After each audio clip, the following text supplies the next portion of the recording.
Good day to you, podcast listeners. Firstly, a quick apology that this episode is not speaking to Dr. Dina Rezik, as mentioned in the previous episode. Dina will be joining us on a podcast on another occasion, so keep your eyes peeled for that.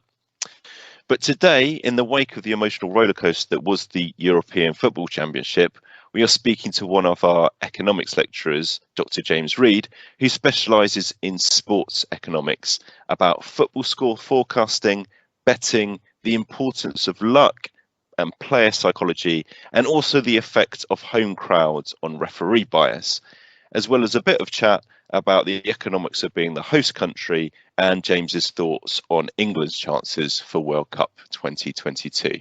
Enjoy.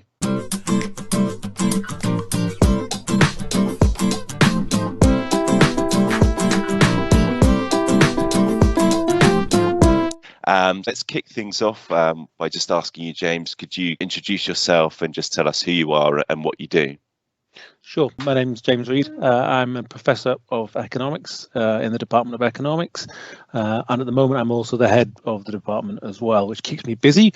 I do a lot of research on sport economics, which is essentially two things. One, trying to understand from sport things about economics, but also trying to apply things from economics to sport as well. And both are really interesting. One of the areas which we were quite interested to discuss with you, James, are tournament models. So this is something which it feels like has exploded in the last 10 years. I remember when I was a little nipper growing up, it was all about this octopus predicting the outcome of the tournament. But over the last 10 or so years, it feels like it's become more and more of quite a significant factor, all of these computer models trying to predict tournaments. I think, first of all, how accurate actually are these tournament models? And did you actually have a good idea in terms of what was going to happen in the Euros? So I think you're right. There's a lot more sophisticated effort goes into forecasting things now than has been done in the past, and from surprising places as well. So Goldman Sachs, for example, an investment bank, puts out a whole paper on its own model of how the European Championships are going to go. I'm sure there are all sorts of reasons for it, client management perhaps. One of them probably is the fact that we do more online betting, as a nation these days, and so people are looking for a bit of input on what they're going to do. We are a bit more quantitative when it comes to sport, and I guess these kinds of groups want to showcase what they're doing. What we put out our own set of forecasts, and when you ask about how accurate they are, the thing that's usually done is that you couch yourself, right? You don't say France are going to win this. You say France have got a 25% chance of winning this. And as a result, you can always say, we got it right because you didn't give Italy a 0% chance of winning the tournament. So it's a bit of a cop-out answer. But what that means is you can still check how accurate these methods are. For example, if you've got a model that says, well, I think the home team is 25% to win, well, you can check those kinds of matches on a regular basis and find out if, of all the matches that you predict were 25% likely for the home team to win, did 25% of them end in a home win? And if so, then you can start to say, we are a little bit accurate here. We're not perfect, but we're doing all right, basically. With a one-off tournament like the Euros, you can't say that because we had, I think we had Belgium down as favourites, and of course they went out fairly early on, but we had Italy at about fourth or fifth favourites, around about where England were as well. So we had all these teams in with a shout.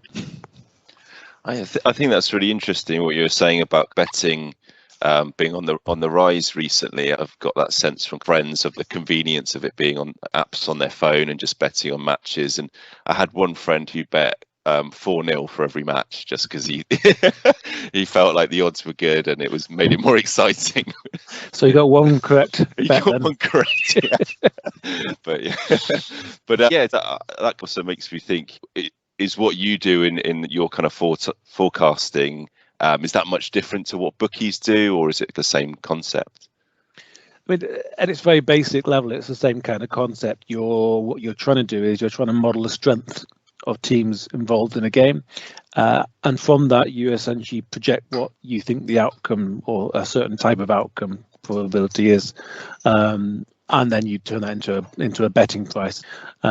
Bookmakers are a little bit different, of course, because bookmakers aren't just looking to provide the best possible forecast. They're looking to have the best possible forecast for themselves, but then they're also profit maximizing on top of that. And so the way in which they're going to price is going to likely reflect what they think are likely patterns in better behavior, as well as just simply who they think is most likely to win. But our model is based on what's called a Poisson distribution, which is what's often used for things called count data, when there's number of something happening, number of doctors' visits, number of COVID-19 cases, number of goals in a football match. And so you model the expected number of goals a team is going to score, and from that you can work out the likelihood of a 1-1 draw, a 3-0 win, and of course on top of that you get the likelihood of each outcome. And that's essentially what I understand bookmakers to be doing as well. They've also got some measure of team strength. And from that, they project out what all these other things are, number of corners and all the other kinds of things that you can place bets on. Okay, that's interesting, because I remember before the final as well, my friend was checking on the odds, and I think he was saying, "Oh, England's gone way up," and I didn't know whether that was just the sense of optimism before the final, of lots of people suddenly betting on England, and I guess that skews things in a way that you wouldn't at all do in your forecasting.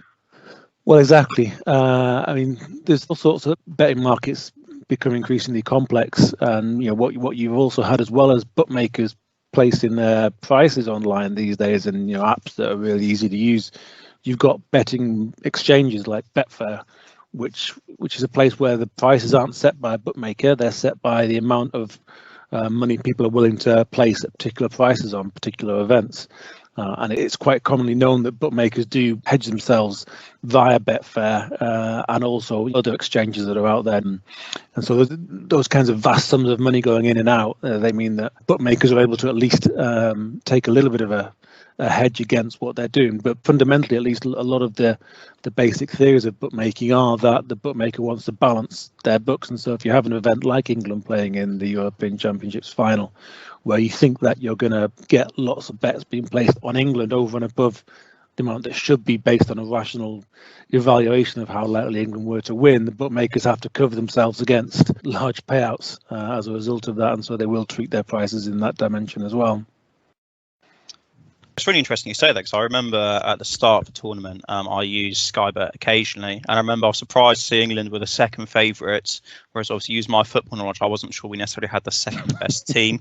Looking at the experience, looking at all the players, but I always put £10 on England. But I did actually, this time I must confess, win some money on Italy, so I was quite happy with that. Cool. But one of the things, which is always hard to predict in football is maybe that element of luck. And it feels like this is, again, something, just to change the topic slightly, but which has changed quite a lot in football. So in the past, it would seem like luck could come down to refereeing decisions, the weather, injuries. But do you think this is still actually a valid excuse in 2021? Because by now, if you look at just how detailed Southgate was in his preparation for this tournament, if you look at the top club side, someone like Pep Guardiola, Klopp, again, really, really detailed. It feels like they have to think through each eventuality, and the clubs which go and get those small details right generally are successful. So essentially, James, do you think that luck can still be considered a factor in football? I think it has to be, because of the nature of the game. You can lay down all those best laid plans, but for example, Thomas Muller runs through on goal when it's 1-0 to England in the last 16. He puts that away and Germany go on to win, and it's a completely different outcome. Those are the fine margins. And so I think you really have to say that to go far in a tournament, you have to have those fine lines going your way, and often they just won't fall your way. And it's things like, again, you go back to that penalty in the final. The fine lines between there, that ball hits the post and goes out, and hits the post and goes in. We're literally looking at maybe that much distance, a couple of inches. And there's actually evidence that does make a significant amount of difference in terms of decisions that managers and that clubs make.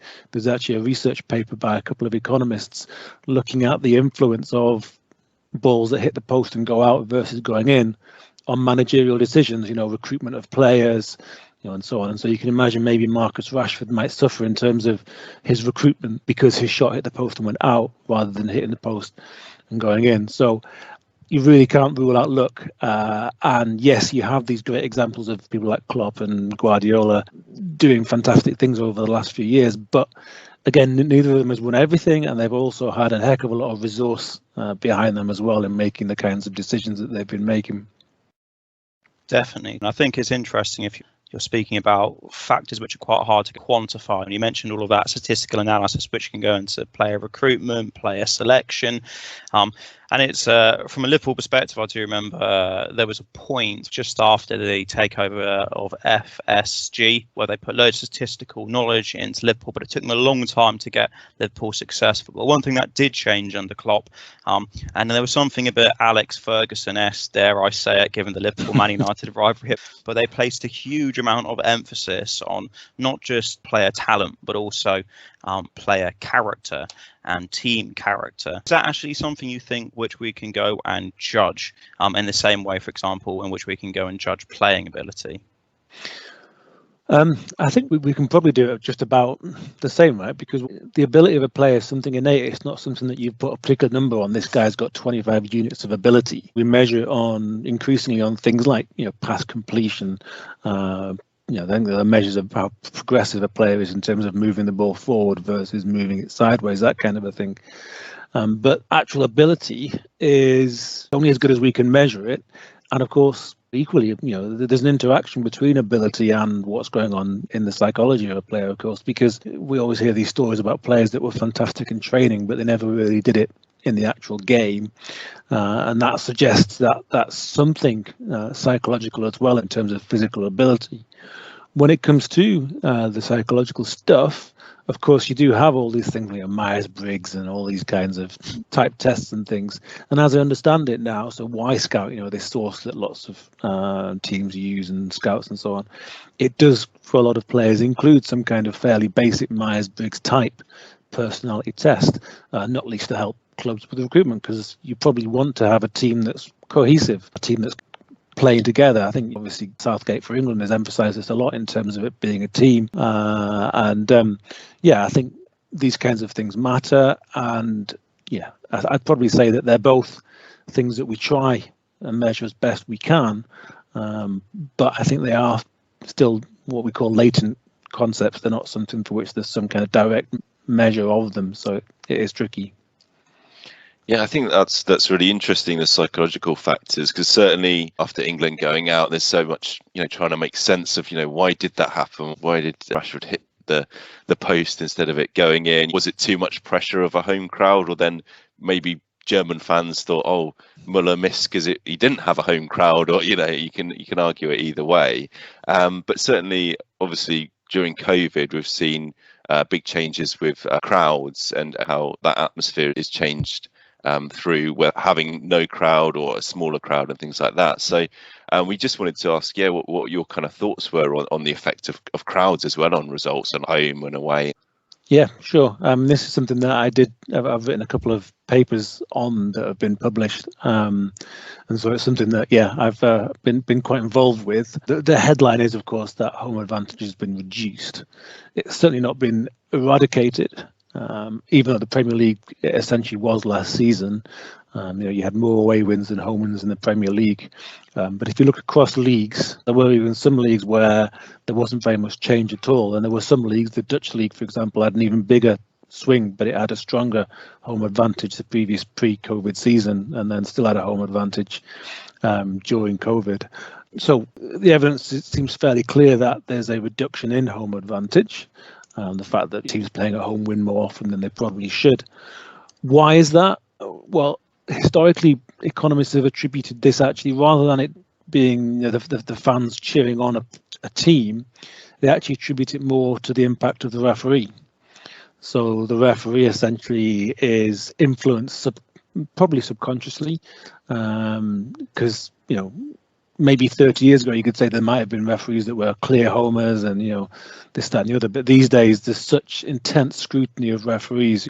Pundits do it, but also within the refereeing environment, there's I don't know if you're familiar with Dan Lamport, who works in psychology at the university, and he is a referee. He referees at national league level, and he actually runs the league. He's often fourth official in the football league, and so I've talked with him about the extent of which their performances are evaluated. They've got observers at every game. They've got data being collected, and people do sit down and work out whether they made the correct call, and so they get percentages of correct calls. They get detailed evaluations after every game, and that's even just at national league level, let alone getting up to the Premier League.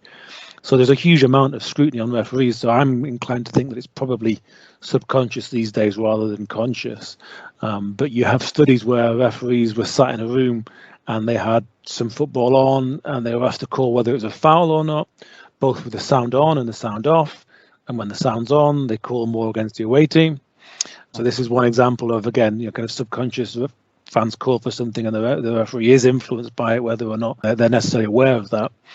And also there are other studies looking at the amount of injury time given at the end of games, finding that when the home team's losing, more injury time is awarded, and that is a proportionately bigger effect with the more crowd there is in the stadium. So there's evidence that it's a referee mechanism, at least in part, because at the same time, I've looked a little bit at this when it comes to the COVID period, and what you find is you can look at measures like fouls and yellow cards per foul. And what you find is that pre-COVID, with fans in the stadium, a home player could almost get away with an extra foul before they got a yellow card. So essentially it was 8 fouls, or a team really, it's team measures. A home team could basically get away with 8 fouls before getting a yellow card, whereas the away team, it was more like 7. And with COVID, it's basically 8 for both teams. So that's been completely wiped out. But of course, it could still be players playing differently, engaging in different levels of reckless play or more or less pressure, more of a passing game, given there's no fans. So you can't say for sure based on that level of evidence, but there is certainly evidence that at least part of it is a referee mechanism rather than the players being encouraged more by the fans. And I've long been fascinated by this question, and I should say, James, it's interesting actually you mentioned referees, because I think growing up for many fans there was also something called Fergie time, which was infuriating. The pressure of the Old Trafford crowd and Ferguson, and you see plus 6 minutes go up and you think, how's that? It's plus 6 minutes, and invariably they would score. But putting that little football gripe aside, one thing that's fascinated me, and maybe you could provide an answer to this, but when I was watching football without crowds, at points it was quite a hard slog. But I was looking at some of the teams which were struggling. PSG in France was a good example. And I was thinking, that club, when they're bringing in players, they're trying to bring in players who they know can cope with an absolute pressure cooker of a stadium, something which is quite intense as well, being part of a city club. Do you think that some teams are built to cope and make best use of a high intensity atmosphere, and therefore when you take crowds away, all of a sudden those teams might begin to struggle more, and other clubs where maybe the players are brought in for different reasons, they might start to do better? Is there actually an argument in theory behind that, or is that nonsense? Oh, I don't think it's nonsense. I think it's a really good point, actually. So what some of the studies have looked at, because essentially what I say, I wrote a little bit on this home advantage phenomenon. There's 15, 20 studies out there. A huge amount of people have done the same thing, unsurprisingly.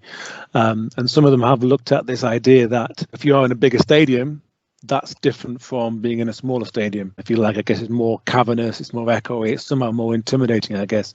And of course, you have Man United realising that their red seats and their red shirts weren't really working very well, so they covered up some of the red seats with black to try and improve their own record. There's all sorts of different considerations when it comes to the empty stadium versus the usual full stadium, and one of those almost certainly is that aspect of pressure at key moments. You associate that with fans making particular amounts of noise, and so maybe therefore you get to that tense point in a game, in a season, and the stadium is completely quiet, and therefore, I think that is potentially quite an interesting mechanism going on there, and again, potentially one to look at, essentially, because there are increasingly sophisticated measures of the level of suspense at a particular point in a game. So there's papers out there by Ian McHale's a statistician up at Liverpool, and they measure this.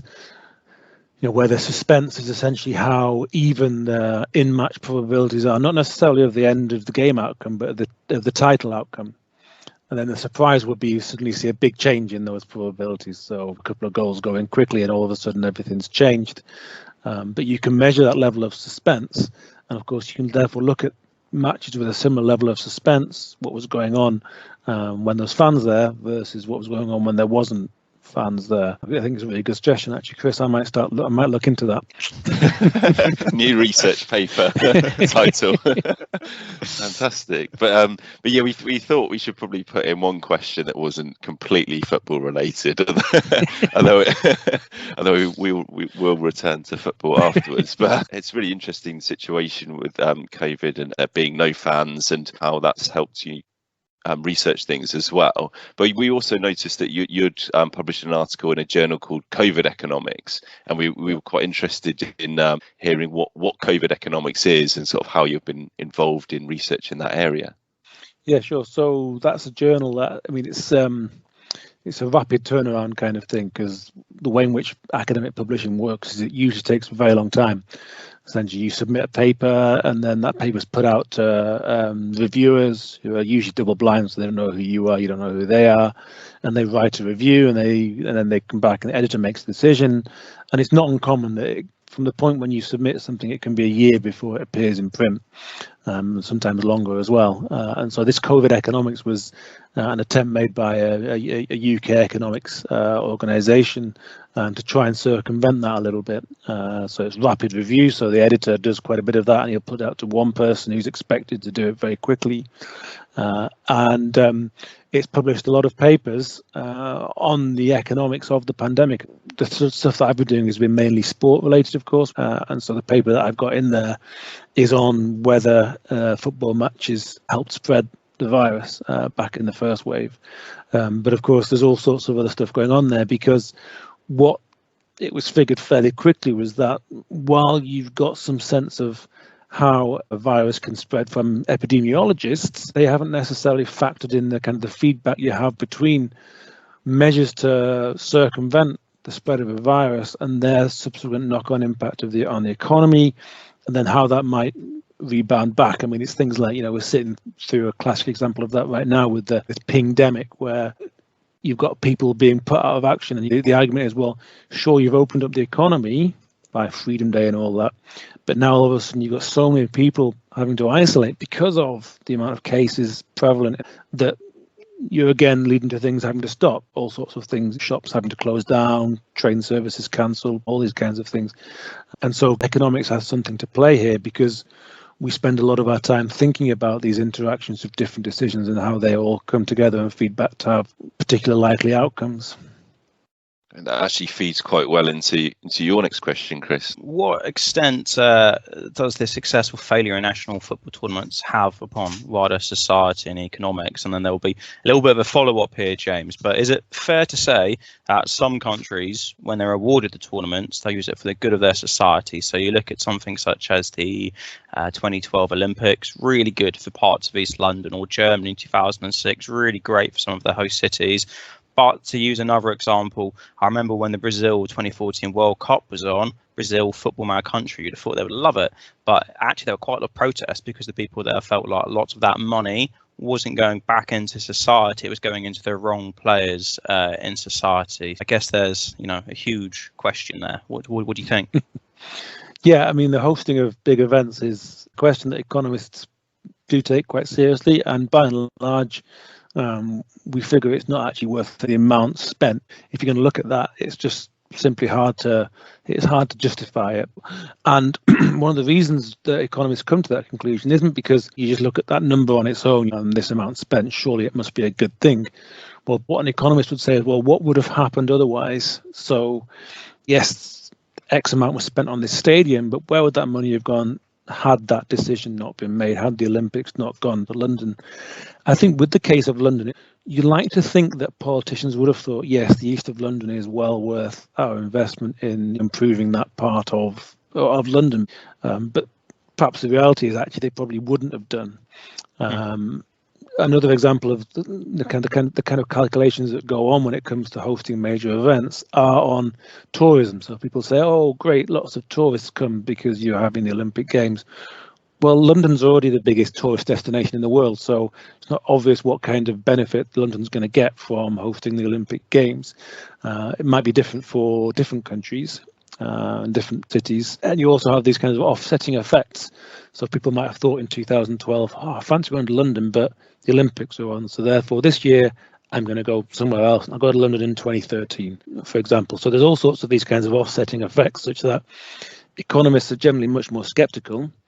The other aspect of why economists are quite sceptical is that, as you can imagine, when cities are thinking, let's put in a bid to host these games, they then talk to all sorts of people who are quite keen for this to happen because they want the contract to build the stadium, they want the contract to do this, that, and the other.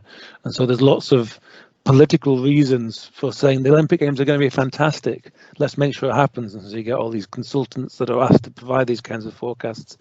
And by and large, when you evaluate them afterwards, things don't turn out to be, quite as rosy as those initial forecasts suggested.